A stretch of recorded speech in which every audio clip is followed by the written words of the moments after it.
suis essoufflée, désolée, j'ai couru là.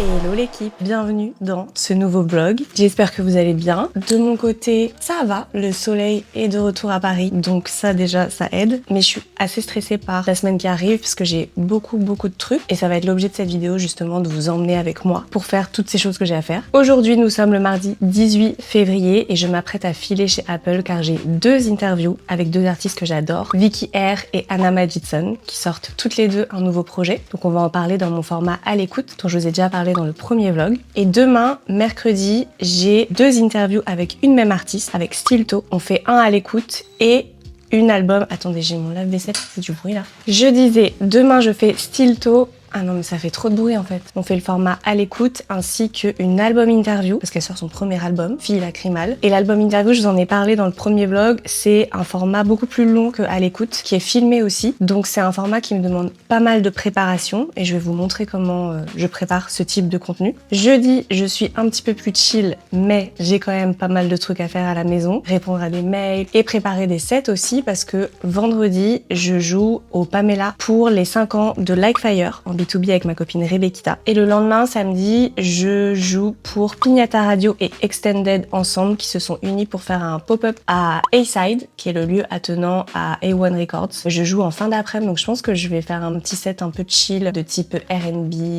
UK rap, lo-fi hip-hop, on va voir. Normalement, si je suis pas trop fatiguée après cette radio, je vais au concert de Opinard avec ma sœur, Louana. Vous allez donc la retrouver dans cette vidéo. Et on finira dans une semaine tout pile, mardi de la semaine prochaine, pour aller voir l'acte 3 de la tournée de Shai. Et voilà. Alors, est-ce que Vicky, tu veux bien te clipser ça? Comme ça, j'ai en backup. Ok les amis, je propose du fait que Vicky soit en train de s'installer pour vous parler plus précisément de comment je prépare cette émission à l'écoute pour Apple Music. Pour rappel, à l'écoute, c'est une émission hebdomadaire. Elle est diffusée tous les mardis en exclusivité sur Apple Music. Elle dure environ 25 minutes. Et dans cette émission, un ou une artiste me parle de ses 5 morceaux du moment. En général, on fait son coup de cœur actuel, 3 morceaux. J'arrive pas. 3 morceaux qui sont comme des incontournables, des classiques pour lui ou elle. Et enfin, on termine avec un morceau tiré de sa discographie, en général le projet qui vient de sortir, parce que les artistes viennent quand même la plupart du temps pour me parler d'un projet qui vient de sortir. Pour préparer cette émission, je commence d'abord tout simplement par écouter ces 5 morceaux que je reçois quelques jours avant l'enregistrement de cette émission, qui est donc toujours pré-enregistrée. On fait jamais ça en live. On l'enregistre en général au minimum une semaine avant la diffusion pour que la personne qui monte ce format, donc qui s'appelle Quentin, que vous verrez peut-être un petit peu plus tard, ait le temps de bien monter, de bien faire en sorte que les morceaux s'enchaînent, que je ne bégaye pas aussi. Merci Quentin. Là par exemple, Vicky, elle avait choisi ces 5 morceaux. On va écouter No Mercy de Little Sims, on va écouter Rise and Fall de Craig David et Sting, on va écouter mon coup de cœur du moment, Too Many Women de Jordan Atedunji et Keywoon. On va m'écouter. On va écouter Vicky R Lobby, on va écouter aussi un classique des classiques, Randy Aphrodisiac, produit par Timbaland parce qu'il faut toujours le préciser. Donc vous vous en doutez, j'étais très contente de ces choix. Ces morceaux, je les reçois quelques jours avant l'enregistrement. Je les écoute et je prends des notes. Je note tout ce qui me passe par la tête, que ce soit en matière de lyrics, en matière de production, même en matière de ressenti personnel. Je trouve que ça aide à créer du lien avec l'artiste parce qu'il faut pas oublier que la plupart du temps, je n'ai jamais rencontré les artistes avant qu'ils viennent dans le studio. Vicky, elle figure dans mon livre Femme de rap que je vous invite à lire si c'est pas déjà fait. Il est toujours disponible. Mais la plupart des artistes, je les connais pas. Et donc, il faut que je crée du lien en vraiment quelques secondes. C'est ça qui est intéressant pour moi dans ce taf, c'est créer une proximité très rapidement. Et parfois dans une langue qui est différente de la mienne. Donc voilà, je note tout ça. Une fois que j'ai noté tout ce que j'avais à noter sur ces 5 morceaux, j'ouvre un Google Doc et je crée ma trame. L'intro, je l'écris toujours. Quand on démarre, c'est cool d'avoir quelque chose d'écrit pour avoir des mots auxquels se rattacher. Parce que parfois on arrive dans le speed, on a bu un café avant, donc on est un peu dans d'autres conversations. Donc j'écris toujours ma phrase d'introduction et ensuite j'écris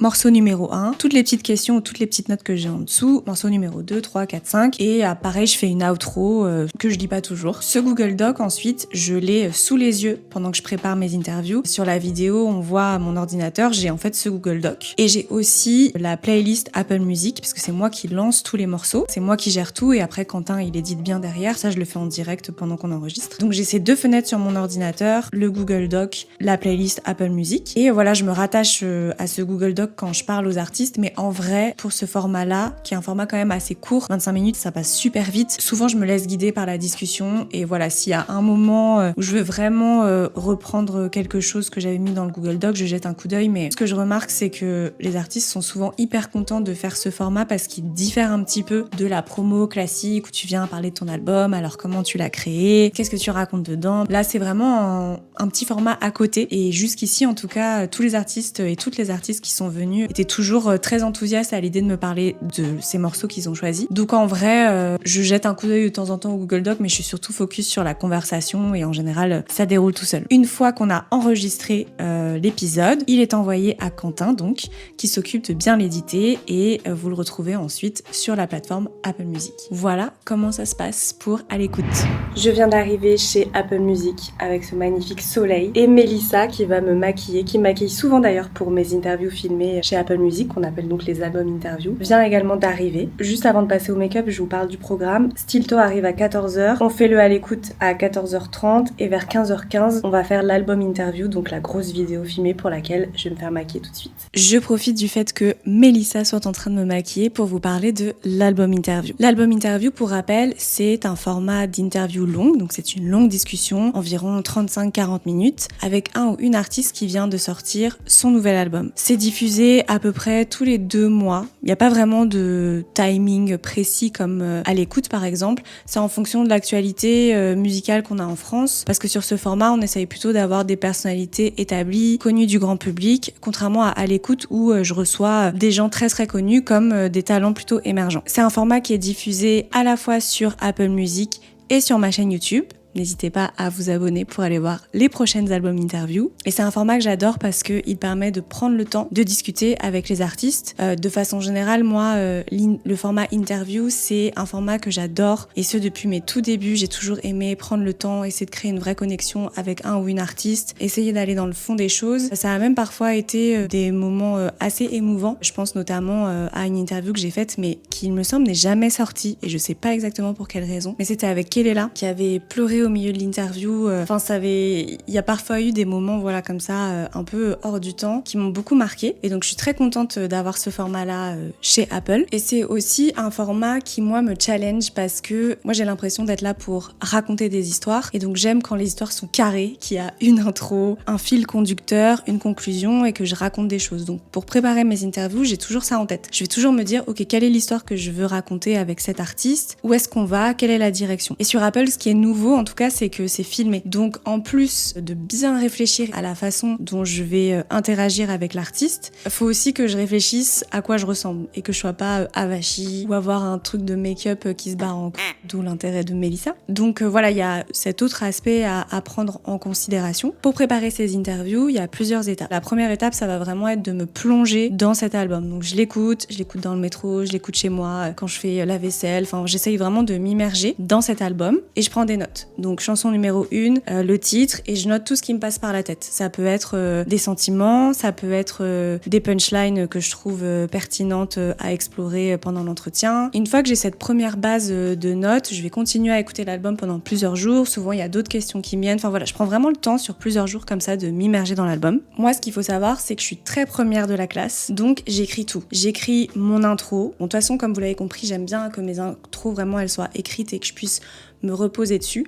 Mais j'écris aussi toutes mes questions. Genre vraiment, et c'est pas des bouts de phrases, c'est toute la question est écrite et souvent elle est très très longue. Même si je vais pas suivre l'intégralité de ses questions parce qu'en fait quand on fait un entretien avec une personne, on a beau le préparer au max, on sait pas où la personne va nous emmener et souvent il y a des digressions où j'aborde des sujets auxquels j'avais absolument pas pensé et c'est ça qui est génial, c'est là que réside la magie pour moi de la rencontre. Mais j'aime quand même avoir un cadre bien défini parce que je me dis ok, si je veux sortir du cadre et justement faire plein de digressions ou explorer d'autres sujets, je peux revenir dans ce cadre si à un moment je suis perdue. D'autant que là, comme je vous le disais, chez Apple il y a 3 caméras sur moi, les lumières, il y a les équipes des artistes aussi qui sont dans une autre salle qui je sais me regardent, il y a mon équipe aussi, donc j'aime bien voilà être bien cadrée. Donc la deuxième étape, ça va être de rédiger toute cette trame de questions. Comme je vous le disais, j'aime bien que l'histoire soit cohérente de A à Z, de l'intro à la conclusion, et donc c'est hyper important pour moi que ma trame soit hyper évolutive et qu'elle raconte vraiment quelque chose. Donc là par exemple pour Stilto, comme c'était son premier album et que c'est une artiste qui vient de base de la création de contenu et de YouTube, après mon intro, donc l'intro c'est assez simple, c'est bonjour Stilto, bienvenue,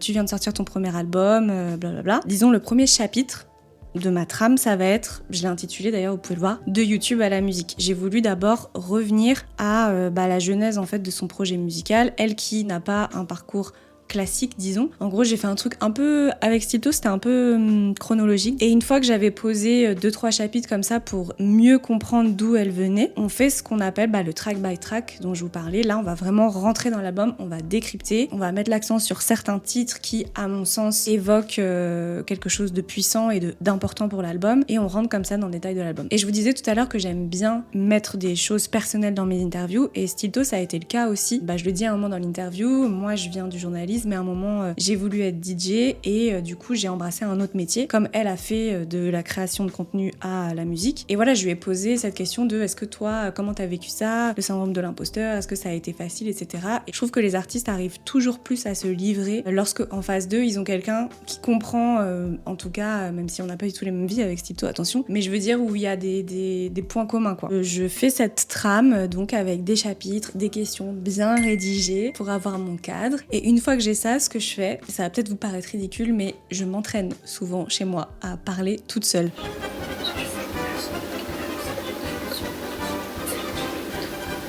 Mais je suis sûre qu'il y a plein de personnes qui le font et qui regardent cette vidéo. Et une fois que j'ai fait ça, souvent je laisse un peu reposer quelques jours et j'y reviens un peu la veille ou le jour J pour vraiment me remettre dedans. Mais j'estime que je suis assez entraînée et que du coup ça va bien se passer. Et après il y a donc le jour J. J'arrive souvent tôt au bureau. Il y a toute la phase de make-up qui dure à peu près 1h30, 2h. La veille, bien évidemment, j'ai fait des essayages, j'ai écrit à toutes mes copines, dont Constance Bloch, ma meilleure amie, que vous avez pu voir dans le vlog 2, qui est styliste et costumière. Donc voilà, il y a toute cette phase, mais j'arrive le jour J plutôt sereine en général parce que j'ai bien bossé en amont. Et une fois que je suis maquillée, c'est parti.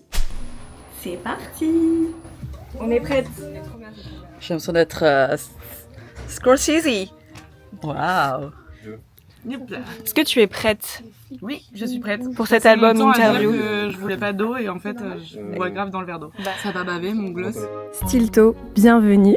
Merci. Merci à toi d'être à mes côtés en ce début d'année 2025 qui, je le sais, est très chargé parce qu'on est qu'au mois de mars et il s'est passé beaucoup de choses pour toi déjà. Ça y est, on a fini l'interview qui était trop cool, que vous pourrez découvrir sur Apple Music et ma chaîne YouTube. Et là, il y a Stilto qui est en train de faire un petit, comment on appelle, une petite vidéo au ralenti. C'est un liner qu'on dit? Des b-rolls. Ah, des b-rolls, pas du tout un liner. Merci. Voilà, pour illustrer la vidéo au début. Ah ben, elle vient de terminer, là, elle fait ses photos.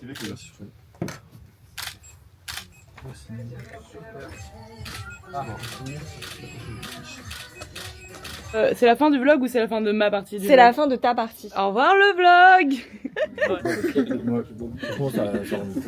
Ça monte les images. Attention parce que là excuse-moi, t'aimes pas si, je me trouve particulièrement beau hein. Et moi aussi je me trouve Ouais, particulièrement sur celle que belle. t'avais mise Mais avant oui. là. Donc.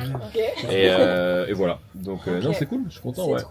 Ça y est, j'ai terminé cette longue journée. Un petit peu, oula ma tête. C'était très cool de rencontrer Stilto et d'en savoir plus sur son parcours parce qu'elle a quand même un parcours assez singulier. Même si c'est pas forcément ma scène de prédilection, je suis toujours hyper contente de rencontrer des artistes qui viennent d'ailleurs. J'en apprends toujours beaucoup. Et là je rentre à la maison faire un petit dîner et je vous dis à demain. Avant qu'on se quitte, je voulais vous présenter Quentin qui monte mes émissions à l'écoute. Salut. N'est-ce pas? Donc si vous ne m'entendez pas bégayer, c'est grâce à lui. On essaye. On essaye parce que parfois c'est chaud. On peut te suivre où? Sur Instagram. Q Music. Voilà. Voilà, allez suivre Quentin, le boss.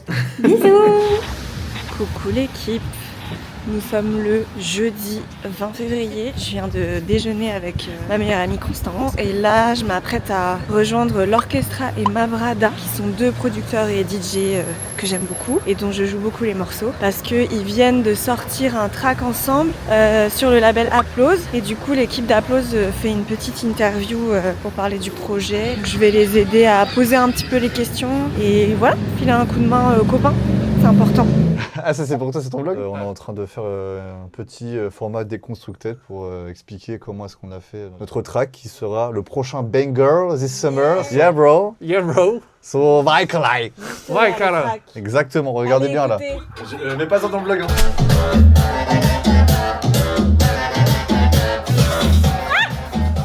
Vous êtes les stars là.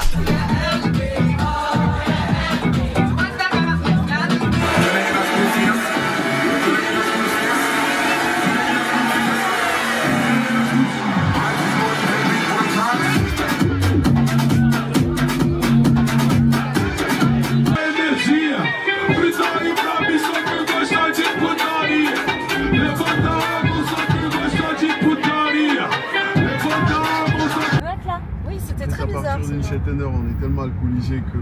Mais je pense même que. Je sais pas. Je pense même pas que c'était des ça. comptines de bébé et puis voilà. T'as mangé quoi? J'ai mangé un bol de riz. Je me fais des trucs de fou là. Je fais genre des sortes de bibimbap et tout moi. Et j'ai découvert un légume hier. Un chou qui s'appelle lak choy je crois. Ok. Mais c'est pas du pak choy. C'est genre un chou, on dirait une salade. Mais en fait c'est dur. Et c'est un peu ce qu'ils mettent dans les nouilles sautées tu vois. Ok. En tout cas j'adore le pak choy. Everyone, everywhere, every time. Ecclesiastes, the foes, free my friends, fight for the fellowship. Glory up to God, glory to all that can't number shit. Hell if I at the coop, I stay out the city. Another holiday is due. Ink on my chest, I got freedom tight, I couldn't resist. I become mom and a wife in a year. Superheroes do. I'm dead weight, I forget God. More time dead weight, I forget God. In the function blazing, hot box purple hazing, two-step groove.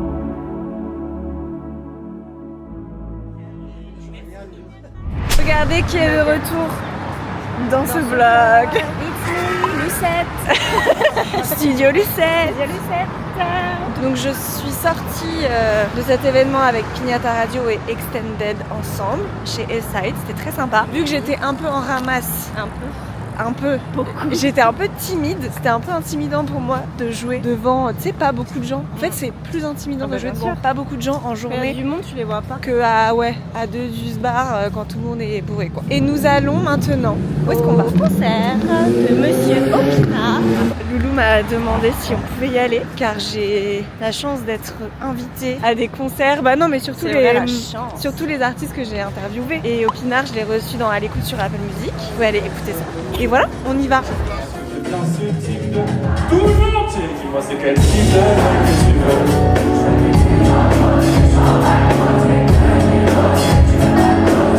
Fais pas trop d'espoir, et je me laisse guider par les. Bonjour. On est habillés pareil, on se ressent. On est habillés pareil et en plus t'as pas tes lunettes donc on a vraiment la même coupe. C'est le dernier jour de ce vlog et nous sommes devant le Grand Rex puisque ce soir nous allons voir l'acte 3 de Shai, de sa tournée Pourvu qu'il pleuve. Nous on a vu un de ses concerts au Zénith il y a quelques mois, c'était trop bien. Et donc on va vous emmener voir ce que ça donne ce soir. Mais juste avant, on va rejoindre Romane qui est une amie et qui est aussi danseuse pour Shai. On l'a vue au Zénith, d'ailleurs j'étais grave émue, j'ai pleuré et tout. Elle est trop forte, on s'est rencontrés il y a quelques années pour un projet sur lequel on bossait toutes les deux. Et voilà, on s'est suivis depuis. D'ailleurs je tiens à dire qu'elle m'a grave encouragée à faire ce vlog. Donc voilà, on va aller la rejoindre et après on vous emmène au Grand Rex. Let's go. Coucou Romane. Ça fait un petit moment qu'on s'était pas vus. Moi je sais ce que tu fais depuis des années parce qu'on s'est vus sur plusieurs projets. Mais pour les personnes qui nous regardent, est-ce que tu pourrais un petit peu me raconter d'où tu viens et ton parcours dans la danse en gros et les projets que tu as fait récemment avant Shai? Moi c'est Romane, je suis artiste on va dire pluridisciplinaire. Donc de base je suis danseuse professionnelle, je suis aussi chorégraphe, mais on s'est rencontrés, on était en tournée ensemble, j'étais la chorégraphe et la danseuse aussi. Et je suis aussi professeure de danse. Donc moi je suis arrivée à Paris il y a quelques années et j'ai travaillé avec beaucoup d'artistes avant Shai. Du coup j'étais en tournée avec Aya. Tu connais toutes mes positions préférées, tu me dis c'est pas la bosse Aya. Toute l'année, juste avant la tournée de Shai. Je fais beaucoup de plateaux télé, j'accompagne les artistes en fait. Je chorégraphie des artistes. Je travaille beaucoup dans l'univers de la danse, mais on va dire de la direction artistique, plus des visuels, pas que de la chorégraphie. Et comment t'en es arrivée à bosser sur le show de Shai? Parce que je sais, avec ma sœur qui est là-bas, on a vu les tout premiers shows, je crois que c'était Wheel of Green en vrai, son premier show en format festival.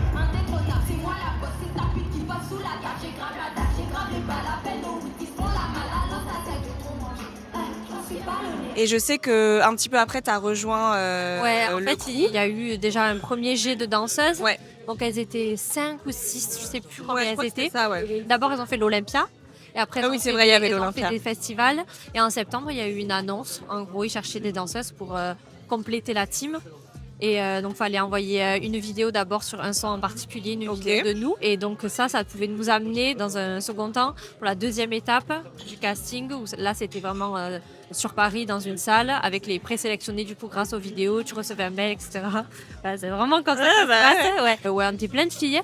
Et c'était trop bien. Je crois que c'est un de mes meilleurs castings que j'ai passé. C'est vrai? Ouais, en fait, on est arrivé et déjà rien que le chorégraphe qui est Nicolas Huchard, le chorégraphe de Shai. Et en fait, moi, c'était vraiment un de mes rêves de travailler avec lui. C'est vrai que ce qui m'importe le plus, moi, c'est les personnes avec qui je vais travailler, c'est-à-dire le chorégraphe, le directeur artistique, l'artiste.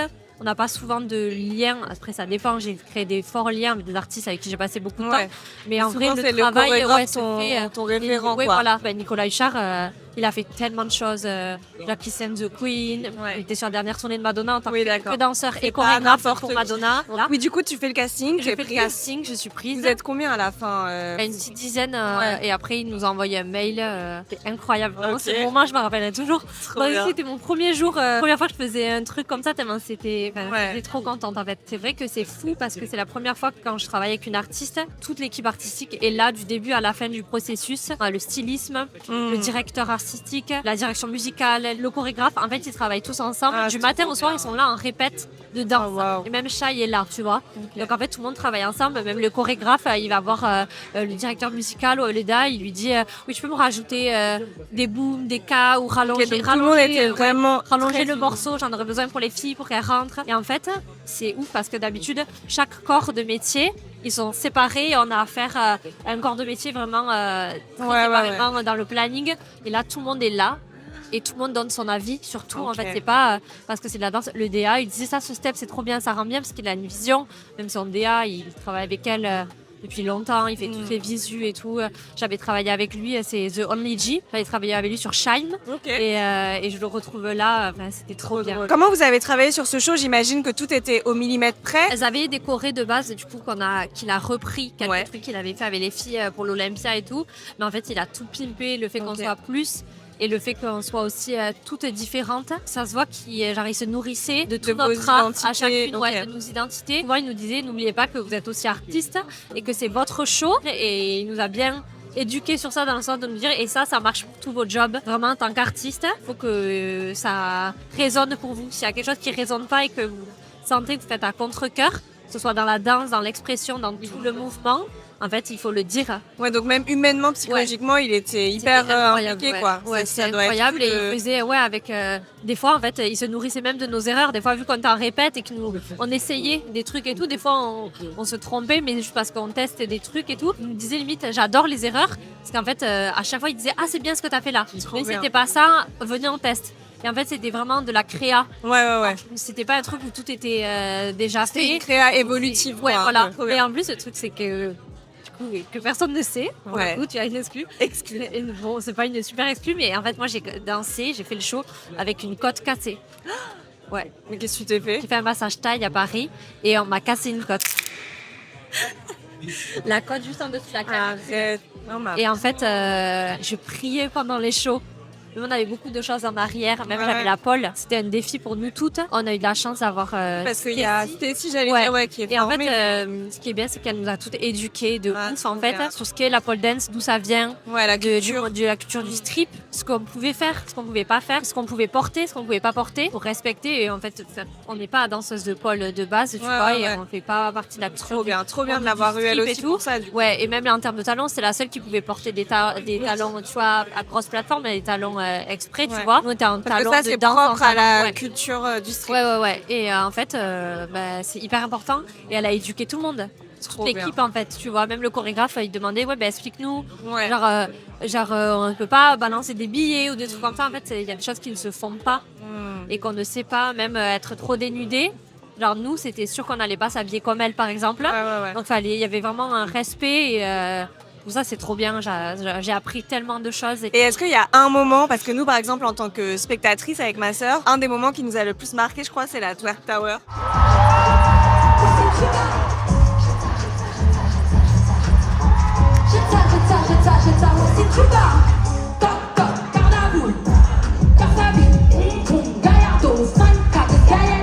Comme nous.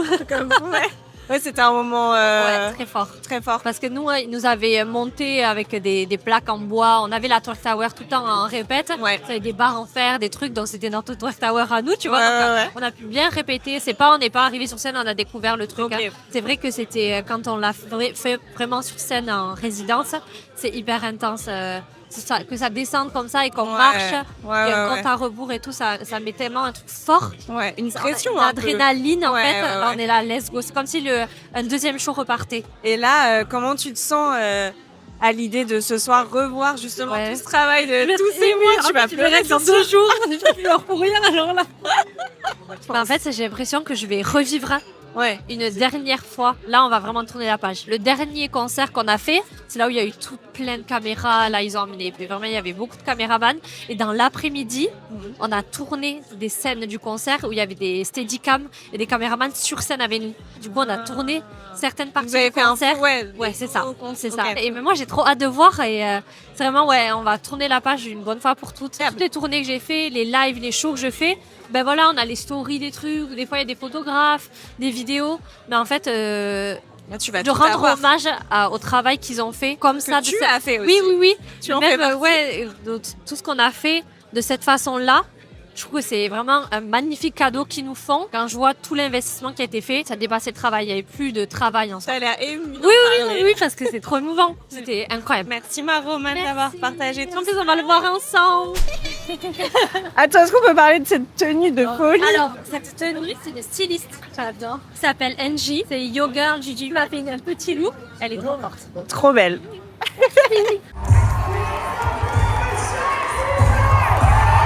Bonsoir à tous. Merci beaucoup d'être